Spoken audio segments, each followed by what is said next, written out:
siamo felicissimi di organizzare queste finali regionali, è un evento importantissimo, si svolgeranno dal 13 al 17 marzo, per noi è veramente un onore, sarà il primo anno che verrà inserito anche lo ski cross, una nuova disciplina che è riconosciuta dallo sci alpino e porterà anche punteggio alla società. Di fondamentale importanza dunque creare una pista ad hoc anche per questa specialità e per noi sarà un onore essere i primi.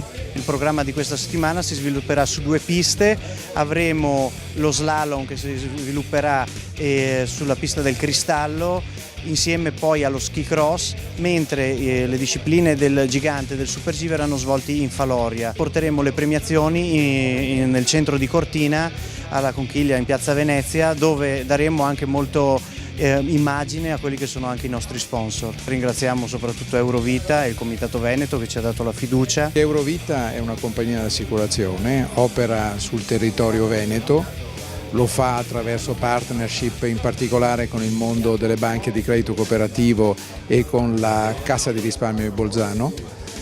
È una compagnia di assicurazione molto attenta alle questioni sociali, in particolare dei giovani, e quindi il sostegno che fa sul territorio in cui opera nei confronti dello sport giovanile, in particolare nel mondo degli sport invernali e degli sport della montagna, insomma è un po' un dovere per una compagnia da questo punto di vista.